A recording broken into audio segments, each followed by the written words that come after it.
नमस्कार दोस्तों, अगर आप मध्य प्रदेश से हैं तो आपके लिए हम कुछ महत्वपूर्ण खबरें लेकर आए हैं जिन्हें जानना आपके लिए बेहद ज़रूरी है। अगर आप इनके बारे में नहीं जानते हैं तो आगे आप भविष्य में फंस सकते हैं और मुसीबतों का सामना करना पड़ सकता है, क्योंकि मध्य प्रदेश में आचार संहिता समाप्त हो चुकी है। और जैसे ही आचार संहिता समाप्त हुई वैसे ही मध्य प्रदेश के वर्तमान मुख्यमंत्री डॉक्टर मोहन यादव ने कड़े फैसले लेना प्रारंभ कर दिया है और कुछ ऐसे नियमों में बदलाव किया है जिन्हें जनता को जानना बेहद ज़रूरी है।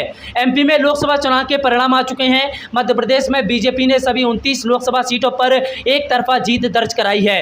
कांग्रेस के सबसे मजबूत गढ़ छिंदवाड़ा में भी बीजेपी ने 10 को बाद जगह बना ली है। 5 जून को 82 दिनों की आचार संहिता समाप्त हो गई है। इसके बाद अब एमपी की मोहन सरकार एक्शन मोड में आएगी। बता दें कि आदर्श आचार संहिता समाप्त होने के बाद कई नियमों में बदलाव होगा, जिसके बाद कई चीज़ों पर जन सामान्य को परमिशन लेटर देने की जरूरत नहीं पड़ेगी। आचार संहिता में चुनाव आयोग प्रदेश में स्वतंत्र और बिना दिक्कत चुनाव कराने के लिए कुछ जरूरी और सख्त नियम बनाता है। चुनाव आयोग द्वारा बनाए गए इन नियमों को ही आचार संहिता कहते हैं।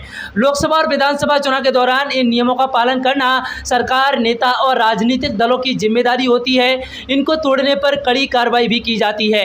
अब जल्द ही शुरू होगी सीएम हेल्पलाइन और मेयर जन सुनवाई।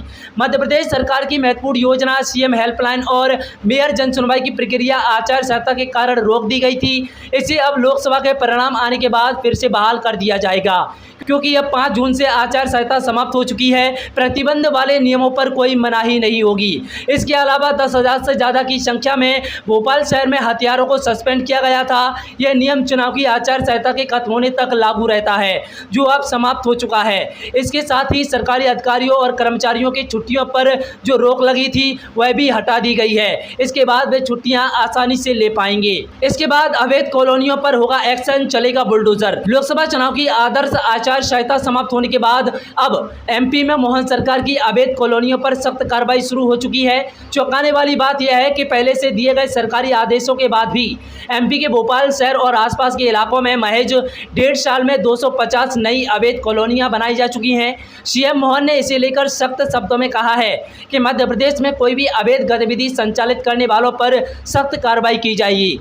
जिस तरीके से आचार संहिता समाप्त होने के बाद मोहन सरकार एक्शन मोड में आ चुकी है, उसे लेकर अब मध्य प्रदेश के माफिया जो लगातार कानून को हाथ में लेते हैं, उनके अंदर अब खलबली मच चुकी है। पूरे मध्य प्रदेश में हड़कंप मच चुका है, क्योंकि जिस तरीके से मध्य प्रदेश के वर्तमान मुख्यमंत्री मोहन यादव एक्शन ले रहे हैं, उससे जो लोग कानून को हाथ में लेते हैं, जो लोग कानून को मूर्ख बनाते हैं, बेवकूफ़ बनाते हैं, अब उनको कड़ी मुसीबत का सामना करना पड़ सकता है और उनको सजा भी भुगतनी पड़ सकती है। क्योंकि जिस तरीके से आचार संहिता समाप्त होने के बाद मोहन सरकार एक्शन मोड में आई है, उससे मध्य प्रदेश के माफिया और जो लोग कानून को हाथ में लेकर रखते हैं, उनके अंदर खलबली मच चुकी है। और जनता मध्य प्रदेश के वर्तमान मुख्यमंत्री मोहन यादव की हमेशा तारीफ करती रही है और वो लगातार तारीफ कर रही है, क्योंकि जिस तरीके से अवैध कॉलोनी और अवैध कामों पर और अवैध माफिया बुलडोजरों पर एक्शन चल रहा है, उसे लेकर अब मध्य प्रदेश के वर्तमान मुख्यमंत्री का नाम भी ऊंचा हो रहा है। क्योंकि जिस तरीके से मध्य प्रदेश में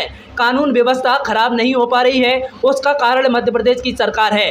अगर कोई भी मध्य प्रदेश की कानून व्यवस्था के साथ खिलवाड़ करता है तो उसके घर के सामने बुलडोजर पहुंच जाता है। जैसे कि उत्तर प्रदेश के मुख्यमंत्री योगी आदित्यनाथ काम करते हैं, उसी की तर्ज पर अब मध्य प्रदेश के मुख्यमंत्री मोहन यादव काम कर रहे हैं। इसलिए मध्य प्रदेश के माफिया और जो लोग कानून को हाथ में लेकर खिलवाड़ करते हैं, उनके अंदर अब खलबली मची हुई है। इसके ऊपर आपकी जो भी प्रतिक्रिया हो, कमेंट सेक्शन खुला है, फटाफट कमेंट करके बताइए। और मध्य प्रदेश की अहम जानकारी के लिए हमारे चैनल एमपी मीडिया पिक्सी को सब्सक्राइब करिए। धन्यवाद।